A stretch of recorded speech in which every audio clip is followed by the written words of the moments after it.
First contact's price. The message arrived on a quantum frequency humanity wasn't supposed to know existed.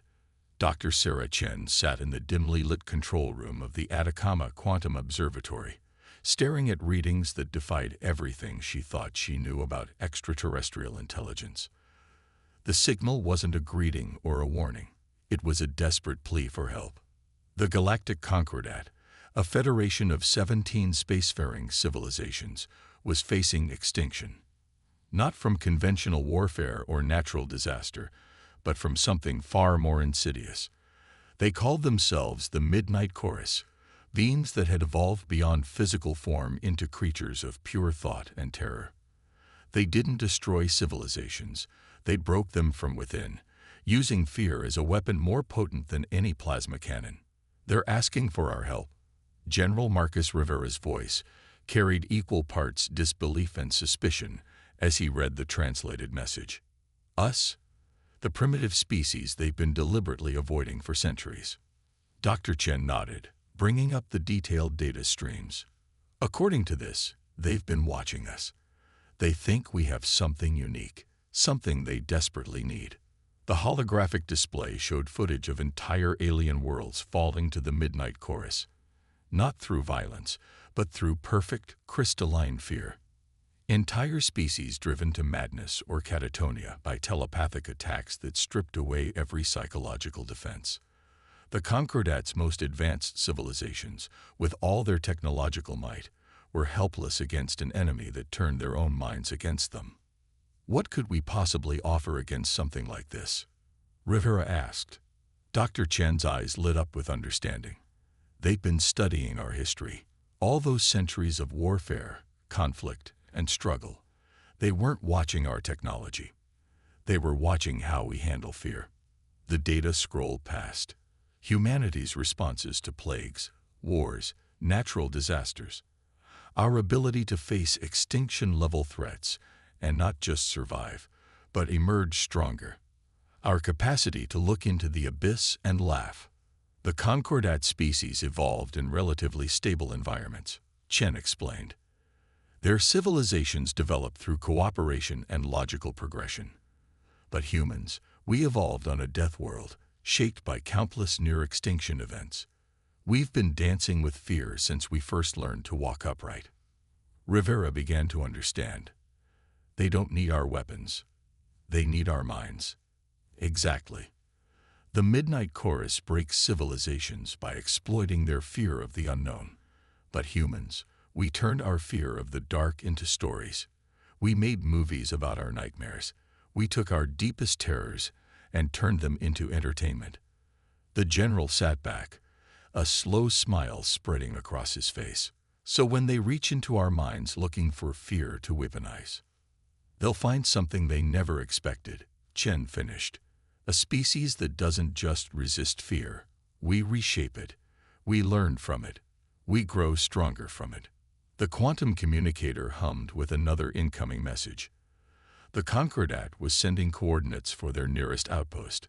They needed Earth's response within 48 hours. Get me the UN Security Council, Rivera ordered. And Dr. Chen, start putting together a team. Not soldiers. I want psychologists, horror writers, people who understand the architecture of fear. If these things want to play mind games, let's show them why humanity's imagination is our deadliest weapon. As the orders went out, Dr. Chen looked at the star map showing the Midnight Chorus's advance. For millennia, they had been the apex predators of consciousness itself, but they had never encountered a species that had turned fear into an art form. They were about to learn why humanity's greatest strength wasn't our technology or our weapons. It was our ability to stare into the darkness and see possibilities where others saw only terror. The human factor.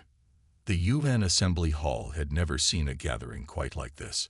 Alongside the usual diplomats and military officials sat an unprecedented collection of humanity's experts in fear. Trauma counselors, horror authors, psychologists specializing in phobias, and even legendary game designers known for crafting psychological horror experiences.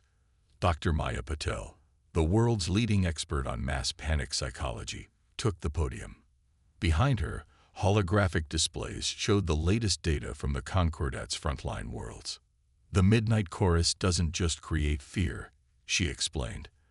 They reshape reality to match your deepest terrors. The Concordat species, for all their advanced technology, never developed psychological defenses against this kind of attack. Their civilizations were too stable, too protected. But humans, we've been training for this our entire existence. The assembly murmured as she brought up historical footage.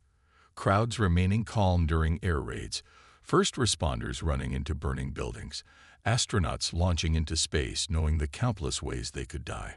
We don't just endure fear.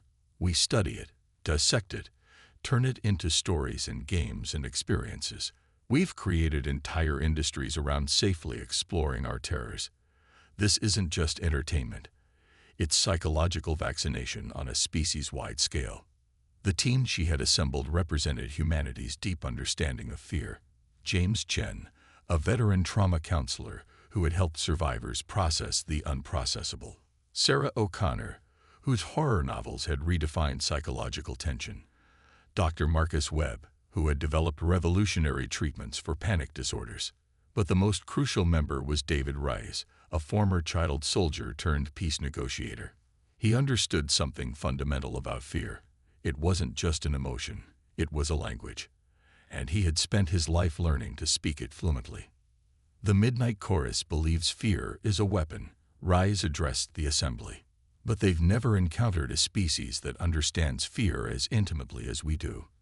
They don't realize that fear isn't just about terror, it's about transformation. The plan they presented was unprecedented. Instead of warships, Earth would send teams of psychological warfare specialists, trauma counselors, and experts in human resilience. Their weapons wouldn't be guns or bombs, but humanity's vast experience with facing, understanding, and transcending fear. We're not just fighting their fear, Dr. Patel concluded. We're going to teach the Concordat species how to transform it, just as humanity has done countless times throughout our history. The mission was codenamed Project Lighthouse, a reminder that humanity's role wasn't to eliminate darkness, but to help others navigate through it. Within days, the first teams were preparing for departure aboard Concordat ships, carrying with them not the traditional implements of war, but the accumulated wisdom of a species that had turned its relationship with fear into a source of strength. As they made their final preparations, Dr. Patel found Rice studying the psychological profiles of the Midnight Chorus's attacks. "Having second thoughts?" she asked. Rice shook his head, a grim smile playing across his face. "They think they're masters of fear because they can create it. But they've never met a species that chose to dive deep into their own terrors, just to understand them better. They're about to learn the difference between wielding fear and truly knowing it." Mind games. The first confrontation with the Midnight Chorus came sooner than expected. The human team was aboard the Concordat station Helios when the attack began.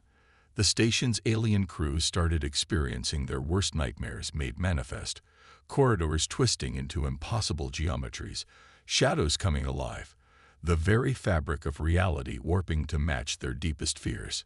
But the human team saw something different. "It's beautiful, in a way," Dr. Sarah O'Connor remarked, studying the psychic distortions with professional interest. "Like every horror story ever written, all playing out at once." The Midnight Chorus had never encountered minds like these. Humans who didn't just resist their fear-inducing powers, but analyzed them, categorized them, compared them to fictional works they'd created for entertainment. David Rice stepped forward as the living shadows approached, their form shifting to match what they found in his mind. But instead of running, he smiled. "You're trying to speak to us in fear," he said to the void. "Let me show you how humans answer." He began projecting memories. The joy of a child overcoming their fear of the dark, the triumph of facing a phobia, the shared laughter after a scary story. The Midnight Chorus recoiled, encountering for the first time a species that had turned fear into a tool for growth.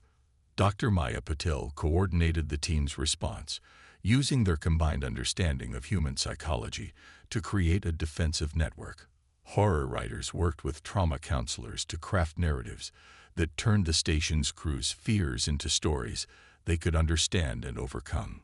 The Midnight Chorus's attack faltered, then shifted. They tried to dig deeper, to find primal terrors that couldn't be rationalized away. But in human minds, they found something unprecedented. Layers upon layers of processed fear, examined from every angle, turned into art and entertainment and therapy. "They don't understand," James Chen observed, watching the shadow beings' increasing confusion. "They're used to species that run from fear. They've never met one that runs toward it." The battle for Helios Station became a psychic dance, with the human team teaching the alien crew how to reframe their terror, while the Midnight Chorus struggled to comprehend a species that had developed such a complex relationship with fear. Hours turned to days as the siege continued.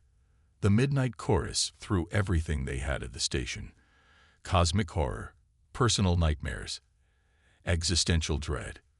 But for each attack, the humans had centuries of cultural experience to draw upon. "You're trying to show us our worst fears," Rise communicated to their attackers. "But humans have already imagined far worse, and we've turned those imaginings into stories that make us stronger." Breaking point. The tide turned on the 7th day of the siege.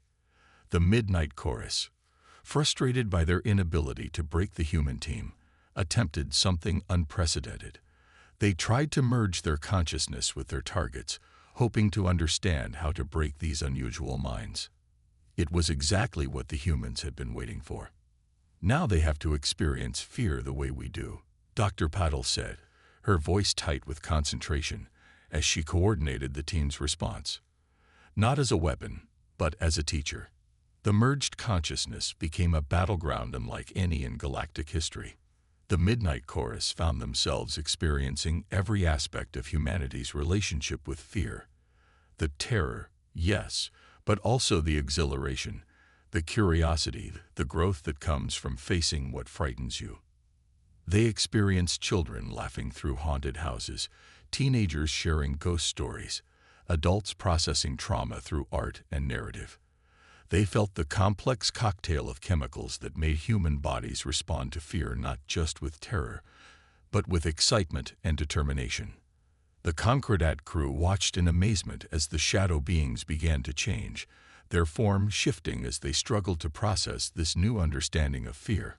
Some of them began to fragment, unable to maintain their unity in the face of such complexity. They're experiencing empathy for the first time, James Chen realized. They're feeling what it's like to be on the receiving end of fear, not just as a victim, but as someone who can choose how to respond to it. The breaking point came when David Rice, supported by the entire human team, showed the Midnight Chorus humanity's greatest truth about fear. It was never meant to be a dead end, but a doorway to growth. Evolution's answer. The transformation of the Midnight Chorus became a lesson for the entire galaxy. The beings that had evolved to weaponize fear found themselves evolving once again, this time shaped by humanity's unique relationship with terror. Some of them chose to remain in their shadow form, but now they worked with the Concordat as teachers, helping other species understand and process their fears. Others transformed into something entirely new, beings of pure empathy who could help others navigate their darkest emotions. Dr. Maya Patel stood before the Galactic Concordat Assembly, presenting the findings from humanity's first major intervention in galactic affairs. The Midnight Chorus thought they had mastered fear, she explained to the gathered representatives of 17 civilizations, but they had only mastered one aspect of it. Humans showed them that fear isn't just a weapon or a weakness, it's a fundamental part of growth and evolution. The data showed the changes rippling across the galaxy. Species that had lived in terror of the Midnight Chorus were learning humanity's techniques for processing and transforming fear. The galaxy was changing, not through military might or technological superiority, but through a deeper understanding of consciousness itself. David Rice, now working with a group of reformed chorus members, put it simply. They thought they were the ultimate evolution of fear, But humanity showed them that the true evolution isn't in creating fear, it's in understanding it, accepting it, and growing through it. The human team's success led to the establishment of the Galactic Psychological Exchange, a new institution dedicated to sharing humanity's deep understanding of emotional resilience with the cosmos. Earth, once considered a primitive backwater, became known as the species that taught the galaxy how to face its fears. Dr. Sarah O'Connor, reflecting on their journey, wrote what would become a famous passage in galactic literature. "We didn't defeat the Midnight Chorus with weapons or technology. We defeated them by showing them what fear really is, not an end, but a beginning. Not a weapon, but a tool. Not a darkness to run from, but a darkness that, when faced with courage and understanding, lights the way forward to evolution itself." The stars, once feared as the domain of terror, became something else.